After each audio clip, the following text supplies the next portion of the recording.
प्रभू येशू ख्रिस्ताच्या अमूल्य नावामध्ये आपणा सर्वांना सलाम. उपासना कार्यक्रमाच्या नवीन भागात आपले मनपूर्वक स्वागत. मागील भागात आपण शिकलो की परमेश्वर आपल्या लोकांना पवित्र आत्म्याद्वारे विविध देणग्या देतो, जेणेकरून ते त्याची विश्वासूपणे सेवा करू शकतील. बसालेल आणि अहलियाब यांच्याप्रमाणे आपणही आपल्या देणग्यांचा उपयोग देवाच्या गौरवासाठी करावा. शब्बात हा इस्रायल व परमेश्वर यांच्यातील कराराचे चिन्ह होता. तर प्रभू येशू ख्रिस्तामध्ये आपल्याला खरी विश्रांती मिळते.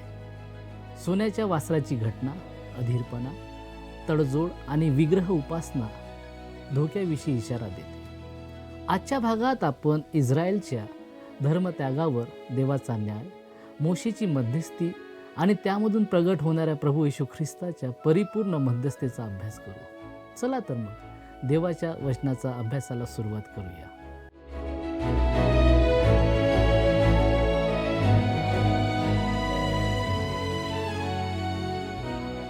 प्रभू येशू ख्रिस्ताच्या मधुर नावात आपणास सलाम. आपणा सर्वांचे उपासना कार्यक्रमामध्ये हार्दिक स्वागत. मागील कार्यक्रमात आपण निर्गम अध्याय 32 याच्या 1 ते 6 वचनांपर्यंत अभ्यास केला होता.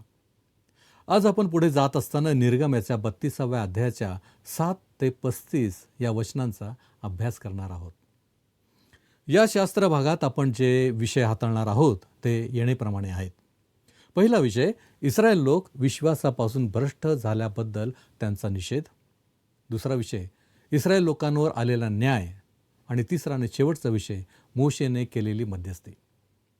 मोशेला डोंगरावरून परतायला वेळ लागल्यामुळे इस्रायल लोकांनी एक सोन्याची प्रतिमा करून त्याची उपासना केली.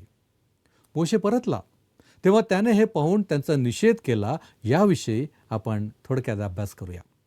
त्यासाठी आपण वाचूया निर्गमाचं पुस्तक याचा 32वा अध्याय आणि 7वं आणि 8वं वचन. तेव्हा परमेश्वर मोशेला म्हणाला, चल खाली उतर, कारण ज्या तुझ्या लोकांना तू मिस्र देशातून आणले ते बिघडले आहेत. ज्या मार्गाने त्यांनी जावे म्हणून मी त्यांना आज्ञा केली होती, तो मार्ग लवकरच सोडून ते भहकून गेले आहेत. त्यांनी एक ओतीव वासरू करून त्याची पूजा अर्चा केली, त्याला बली अर्पण केले. हे इस्रायला, ज्यांनी तुला मिस्र देशातून आणले आहे तेच हे तुझे देव, असे ते म्हणू लागले आहेत. इस्रायल लोक इतरांपेक्षा उच्च प्रतीचे, महान किंवा अधिक चांगले होते म्हणून देवाने त्यांची सुटका केली होती असे नाही. त्यांच्यामध्ये यापैकी कोणतेच गुण नव्हते. देव बोलला, तुम्ही ताठ मानेचे होता हे मला ठाऊक होते. पुढे आपण जाऊया 9वं आणि 10वं वचन. मग परमेश्वराने मोशेला म्हटले, मी या लोकांना पाहिले आहे, हे ताठ मानेचे लोक आहेत. तर आता मला आड येऊ नकोस. मी आपला कोप त्यांच्यावर भडकवून त्यांना भस्म करतो आणि तुझेच एक मोठे राष्ट्र करतो. मोशे पुढे हा एक मोठा लोभ होता. परमेश्वर म्हणत आहे, मोशे, मी जसा अब्रामाचा उपयोग करून घेतला तसा मी तुझा उपयोग करून घेईन आणि मी तुझ्यापासून एक मोठे राष्ट्र उभारीन आणि तरीही मी अब्रामाला दिलेले अभिवचन पूर्ण करू शकेन. आता मोशे काय करतो ते पहा. पवित्र शास्त्रातील महान प्रार्थनांपैकी एका प्रार्थनेचे तो उदाहरण आहे. वाचूया आपण 11वं वचन, 32वा अध्याय आणि 11वं वचन. तेव्हा मोशे आपला देव परमेश्वर याची काकळूत करून म्हणाला, हे परमेश्वरा, तू आपल्या लोकांना महान सामर्थ्याने व भुजबलाने मिस्र देशातून बाहेर आणलेस, त्यांच्यावर तुझा कोप का भडकावा? परमेश्वर मोशेला आठवण करायला सांगतो. परमेश्वर म्हणतो, चल खाली उतर, कारण ज्या तुझ्या लोकांना तू मिस्र देशातून आणले ते बिघडले आहेत. आता मोशे खरोखर परमेश्वराला प्रत्युत्तर देत आहे. आजकालच्या प्रार्थनांमध्ये जी धार्मिक वृत्तीची अर्थशून्य बडबड ऐकायला मिळते तसे या प्रार्थनेत काहीच नव्हते. आपल्या काही प्रार्थनांमध्ये इतक्या मोठ्या प्रमाणावर ढोंगीपणा पाहायला मिळतो की आपल्या प्रार्थना सभा निष्फळ ठरतात. यात आश्चर्य वाटण्यासारखे काही नाही.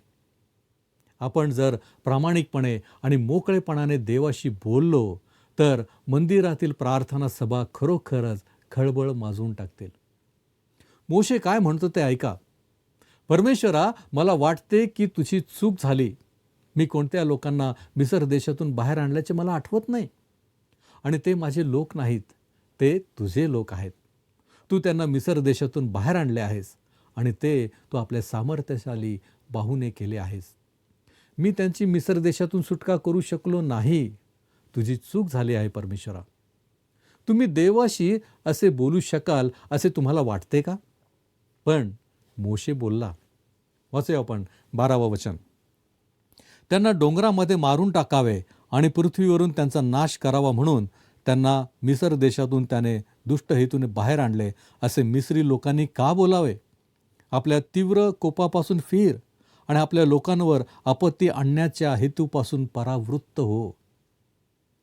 त्यानंतर मोशे देवाला म्हणतो, तू तुझ्या लोकांना मिस्र देशातून बाहेर आणलेस, पण जर तू त्यांना वचनदत्त देशात नेले नाहीस तर मिस्री लोक म्हणतील की तू त्यांना मिस्र देशातून बाहेर काढू शकलास, पण वचनदत्त देशात घेऊन जाऊ शकला नाहीस.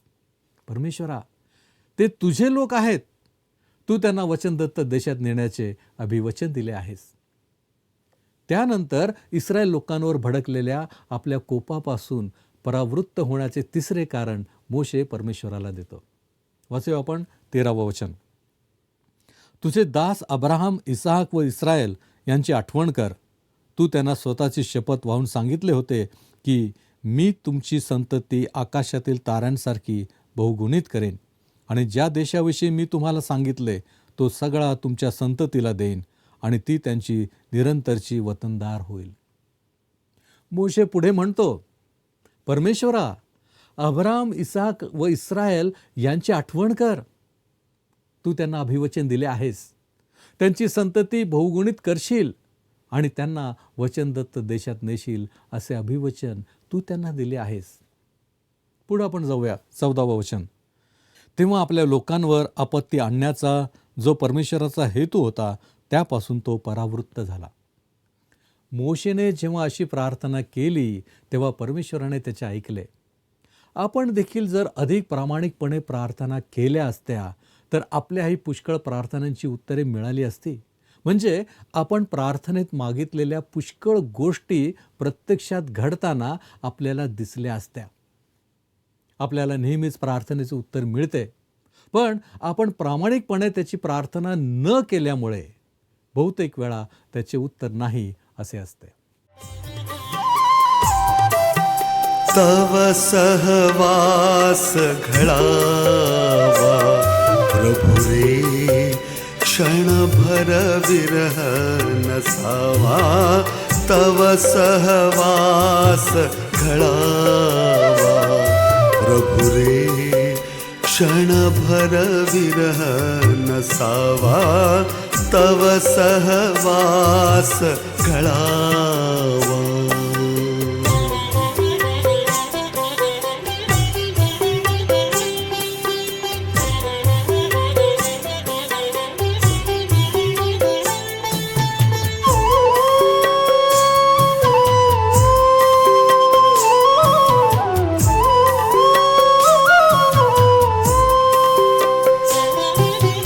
राहो सुंदर सदनी नगरी किंवा राणी पर्वत कुहरी. राहो सुंदर सदनी नगरी किंवा राणी पर्वत कुहरी. देह विभो हा माझा, देह विभो हा माझा. कोठेही मग स्वर्गच जीवा. तव सहवास घडावा प्रभु रे, क्षणभर विरह नसा. आता आपण इस्रायल लोकांवर आलेला न्याय याविषयी थोडक्यात अभ्यास करूया. त्यासाठी आपण 15 ते 18 ही वचने वाचणार आहोत. मग मोशे मागे फिरून आपल्या हाती साक्ष्यपटाच्या त्या 2 पाट्या घेऊन पर्वतावरून खाली उतरला. त्या पाट्यांवर पुढच्या व मागच्या अशा दोन्ही बाजूंना लिहिले होते. या पाट्या देवाने केलेल्या होत्या व त्यांच्यावर खोदलेला लेख देवाने लिहिलेला होता. यहोशवाने लोकांचा गलबला ऐकला तेव्हा तो मोशेला म्हणाला, छावणीत लढाईचा आवाज ऐकू येत आहे. तो म्हणाला, हा आवाज येत आहे तो विजयोत्सवाचा नव्हे अथवा पराभवाचाही नव्हे, तर गाण्याचाच आवाज मला ऐकू येत आहे. प्रियांनो, इस्रायलची संतती आनंदोत्सव करीत होते. ते त्यांच्या सोनेरी वासराची उपासना करीत होते आणि पापात जीवन जगत होते. पुढे आपण जाऊया. 19 ते 21 ही वचने. मोशे छावणीजवळ येऊन पोहोचल्यावर ते वासरू व नाच तमाशा त्याने पाहिला. तेव्हा त्याचा राग भडकला आणि त्याने आपल्या हातातल्या पाट्या पर्वताच्या पायथ्याशी फेकून फोडून टाकल्या. तसेच त्यांनी बनवलेले ते वासरू घेऊन त्याने अग्नीत टाकले व कुटून त्याचा चुरा केला. तो त्याने पाण्यावर टाकला. ते पाणी त्याने इस्रायल लोकांना प्यायला लावले. तेव्हा मोशे अहरोनाला म्हणाला, तू या लोकांवर एवढे पातक आणले, असे यांनी तुझे काय केले होते? अहरोन या सर्वातून आपण निर्दोष असल्याचे सिद्ध करण्यासाठी काय म्हणतो ते ऐका. ही जर खरोखरच एक गंभीर घटना नसती तर ती हास्यास्पद वाटली असते. वाचूया आपण 22 आणि 23 वचन. अहरोन म्हणाला, माझ्या स्वामीचा कोप माझ्यावर न भडको. या लोकांची प्रवृत्ती पापाकडे आहे हे आपल्याला ठाऊकच आहे. त्यांनी मला सांगितले की आमच्या पुढे चालतील असे देव आमच्यासाठी बनव, कारण आम्हाला मिसर देशातून बाहेर आणणारा मनुष्य मोशे याचे काय झाले ते आम्हाला कळत नाही. दुसऱ्या शब्दात सांगायचे तर जे काही घडले त्याचा दोष मोशेवर लावला जात आहे. इस्रायलच्या संततीला वाटले की मोशे त्यांना सोडून गेला आहे आणि म्हणून ते सोन्याच्या वासराकडे वळले. अहरोन पुढे म्हणतो, वाचूया आपण निर्गमनाचा 32 अध्याय आणि 24 वचन. मी त्यांना सांगितले, ज्यांच्याजवळ सोने असेल त्यांनी ते काढून मला द्यावे. त्याप्रमाणे त्यांनी ते मला दिले. मग मी ते अग्नीत टाकले, तो त्यातून हे वासरू निघाले. अहरोनाचे बोलणे ऐकून आपल्याला हसू आल्याशिवाय राहवत नाही. मला वाटते की या गोष्टीवर विश्वास न बसल्यामुळे मोशेला हसू आले असेल. अहरोना, तुला असे म्हणायचे आहे का की ते सोने अग्नीत टाकले आणि त्यातून हे वासरू बाहेर आले? तुम्हाला आठवते का की अगोदरच्या काही वचनांमध्ये आपल्याला सांगण्यात आले आहे की अहरोनाने हत्यारांचा वापर करून ते वासरू बनवले. अहरोन खोटे बोलत होता. जाऊया आपण पुढं 25 वचन.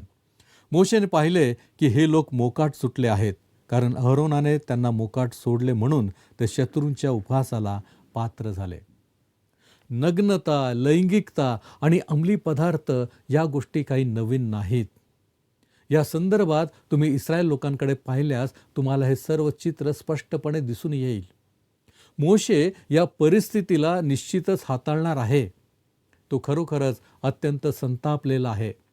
तरीही त्याच वेळी त्या लोकांच्या वतीने मध्यस्थी करणारा म्हणून त्याची भूमिका किती महत्त्वाची आहे हेही लक्षात घ्या.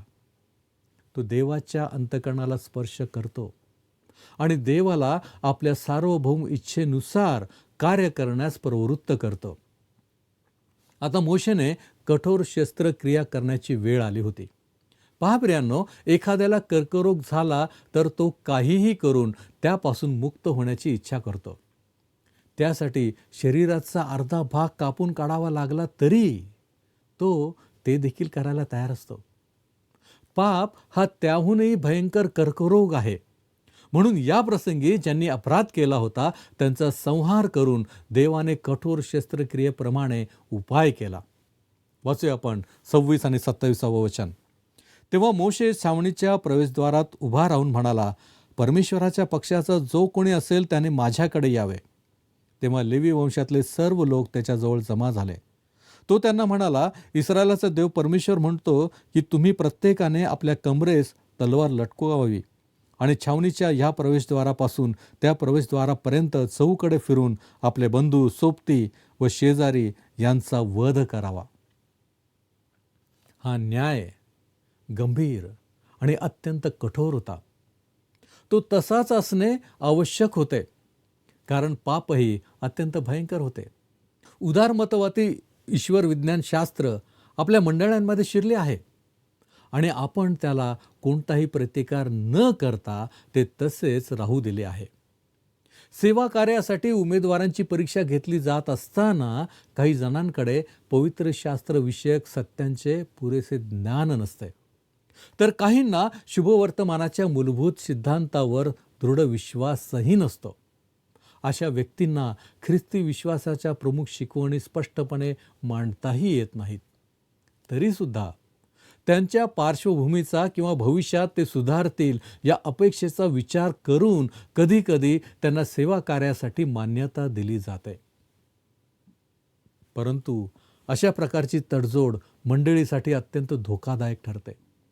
कारण सेवकाने देवाच्या वचनात दृढ, शुभवर्तमानाच्या सत्यात स्थिर आणि शुद्ध विश्वासाचा समर्थक असणे आवश्यक आहे.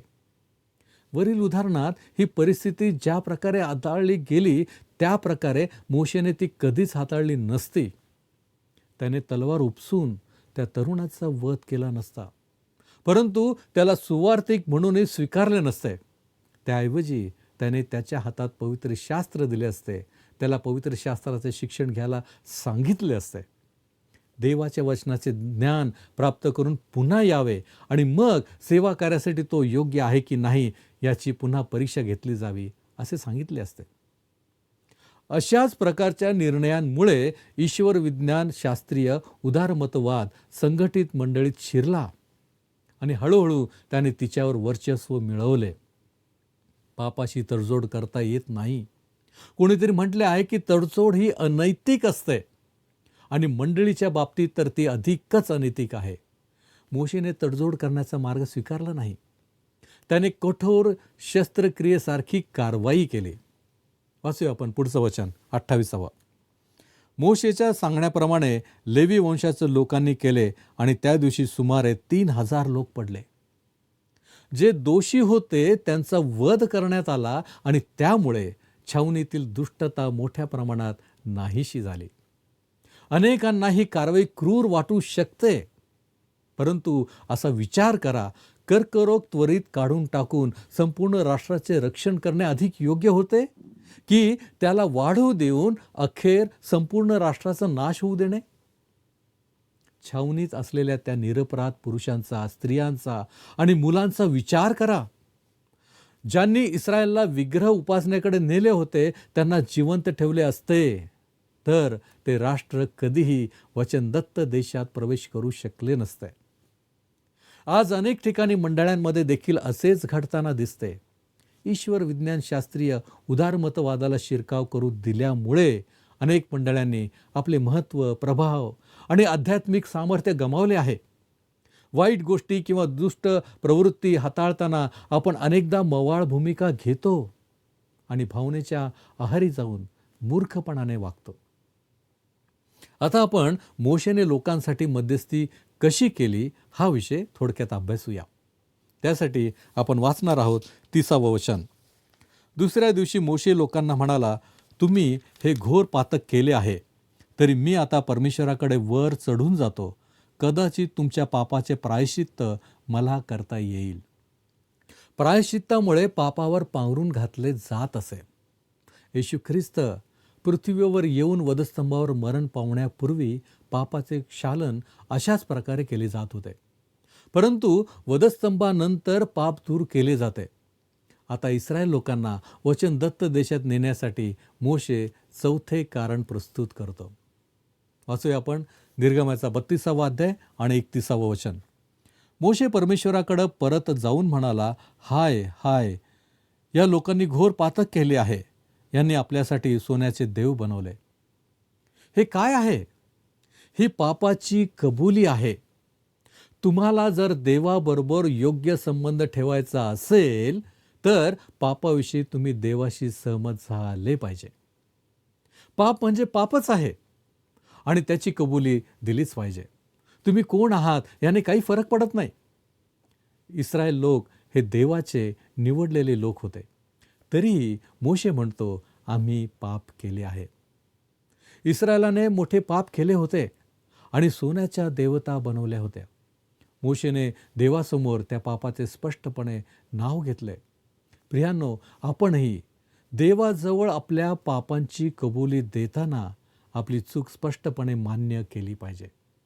आपले पाप नेमके काय आहे ते देवासमोर प्रामाणिकपणे कबूल केले पाहिजे. पुढे आपण जाऊया. 32वं वचन. तरी आता तू त्यांच्या पातकांची क्षमा करशील तर आणि न करशील तर तू लिहिलेल्या पुस्तकातून मला काढून टाक. मोशे म्हणाला, मी या लोकांबरोबर उभा राहतो, मी स्वतःला त्यांच्याशी एकरूप करतो, आणि जर तू त्यांना तुझ्या पुस्तकातून पुसून टाकणारा असशील तर मलाही त्यांच्याबरोबर पुसून टाक. देवाने मोशेला सांगितले की अब्राहम, इसाक आणि याकोब यांच्याशी केलेला आपला करार तो केवळ मोशेपासून नवीन राष्ट्र निर्माण करूनही पूर्ण करू शकतो. परंतु मोशे म्हणाला, नाही, मी या लोकांशी एकरूप आहे. जर तू त्यांना वचनदत्त देशात नेणार नसशील तर माझाही त्यांच्याबरोबर नाश कर. हे लक्षात घ्या की जे देवाच्या अंतःकरणाला स्पर्श करते तेच देवाच्या हाताला कार्य करण्यास प्रवृत्त करते. पुढे जाऊया. 33वं वचन. परमेश्वर मोशेला म्हणाला, ज्या कोणी माझ्या विरुद्ध पातक केले आहे त्यालाच मी आपल्या पुस्तकातून काढून टाकेन. परमेश्वर वैयक्तिकरित्या एकेकाच्या पापाचा समाचार घेतो. पुढे जाऊया आपण. 34 आणि 35वं वचन. आता तू जा, ज्या स्थळाविषयी मी तुला सांगितले आहे तिकडे त्यांना घेऊन जा. माझा दूत तुझ्या पुढे चालेल. तरी ज्या दिवशी मी झडती घेईन त्या दिवशी त्यांच्या पापाबद्दल त्यांचा समाचार घेईन. अरोनाने बनवलेले वासरू लोकांनीच बनवले होते, म्हणून परमेश्वराने त्यांना ताडण केले. देव प्रत्येकाच्या पापाचा न्याय वैयक्तिकरित्या करील. तरीसुद्धा तो आपल्या लोकांना वचनदत्त देशात घेऊन जाईल. ज्यांनी सोन्याच्या विग्रह उपासनेत सहभाग घेतला नव्हता त्यांना परमेश्वराचा दूत मार्गदर्शन करील. जुन्या करारात परमेश्वराचा दूत म्हणजे देह धारण करण्यापूर्वी प्रकट झालेला ख्रिस्ताचे दृश्यमान प्रकट स्वरूप होय. मोशेच्या मध्यस्थीमुळे देवाने आपल्या लोकांचा त्याग केला नाही. यावरून आपल्या जीवनात प्रार्थनेचे महत्त्व किती पराकोटीचे आहे हे स्पष्ट होते. होय प्रियांनो, आज आपण येथे थांबत असताना विचार करूया की काय आमच्या जीवनामध्ये देवाला न आवडणाऱ्या गोष्टींना स्थान आहे. अशा गोष्टी आमच्या जीवनातून काढून टाकण्यासाठी आम्ही काही प्रयत्न करीत आहोत. आम्ही उचललेले एक पाऊल देवाच्या दिशेने जाणारे असेल तर नक्कीच या आमच्या जीवनाचे सार्थक झाले आहे आणि देवाची कृपा आमच्यासाठी आजही विपुलतेने उपलब्ध आहे याचा अनुभव आल्याशिवाय राहणार नाही. देव करो आणि आपणास त्याच्याकडून सहाय्य मिळो. आपण प्रार्थना करूया. आमच्या पापांची क्षमा करणाऱ्या आमच्या महान प्रेमळ परमेश्वरा, धन्यवाद देतो, तुझी स्तुती करतो, तुझे आभार मानतो. होय प्रभूजी, आजच्या या अध्ययनामध्ये तू आम्हाला प्रार्थनेचं महत्त्व शिकवलेलं आहेस. रदबदली कशा प्रकारे केली जावी हे तू आम्हाला समजावलेलं आहेस. आम्ही तुझे आभार मानतो, तुझ्या नावाला धन्यवाद देतो यासाठी की प्रभू येशू ख्रिस्ता तू आजही आम्हासाठी मध्यस्थी करीत आहेस प्रभूजी. आणि म्हणूनच बापा, आम्ही आमच्या जीवनामध्ये येणारा प्रत्येक दिवस तुझ्यामध्ये आम्ही वाढत आहोत प्रभूजी. आम्ही त्या सर्वांची आठवण करतो जे तुझ्यामध्ये नाहीत. त्यांच्या जीवनामध्ये तू कार्य कर आणि प्रभू परमेश्वर दे बापा, त्यांच्या जीवनामधलं पाप तू दूर कर. आम्ही तुझ्या नावाला धन्यवाद देतो, तुझे आभार मानतो आणि या विनंत्या, या मागण्या येशू ख्रिस्त आमचा प्रभू याच्याद्वारे करतो म्हणून तू ऐक. आमेन. ख्रिस्ताची प्रीती आपणाबरोबर सदैव असो.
पापी त्यात घातले, ते होती शूरता. येशूच्या रक्त भरले. प्रियांनो, आजच्या अभ्यासातून आपण पाहिले की परमेश्वर आपल्या सेवेसाठी आपल्या लोकांना पवित्र आत्म्याद्वारे समर्थ करतो. परंतु इस्रायल लोकांनी सोन्याचे वासरू तयार करून विग्रह उपासना केल्यामुळे मानवी पापी स्वभाव, अधीरपणा आणि अविश्वास स्पष्ट झाला. ही घटना आपल्याला देवाच्या वेळेवर विश्वास ठेवण्याची, त्याच्याशी विश्वासू राहण्याची आणि प्रत्येक प्रकारच्या विग्रह उपासनेपासून दूर राहण्याची शिकवण देते. खरा आज्ञाधारकपणा देवावर प्रेम करणाऱ्या समर्पित अंतःकरणातूनच निर्माण होतो. पुढील भागात आपण छावणी बाहेरील दर्शन मंडप, मोशेची प्रार्थना, परमेश्वराचे कृपापूर्ण उत्तर आणि नियमशास्त्राच्या नवीन पाट्यांचा अभ्यास करू. तोपर्यंत देवाच्या कृपेत स्थिर रहा, प्रार्थनेत विश्वासू रहा. धन्यवाद.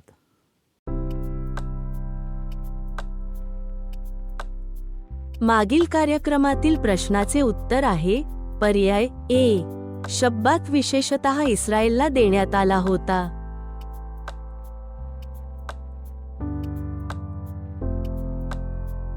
आजचा प्रश्न, परमेश्वराने दिलेल्या आज्ञांच्या पाट्या कोणी फोडल्या? ए. अहरोनाने, बी. यहोशवाने, सी. मोशेने, डी. कोणीच नाही.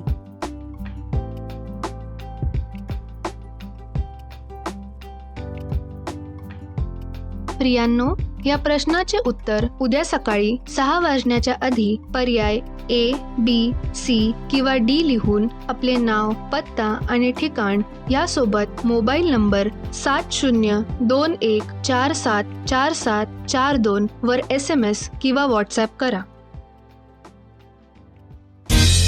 हा कार्यक्रम आपणास आवडला काय? आता आम्हाला एक मिस कॉल करा.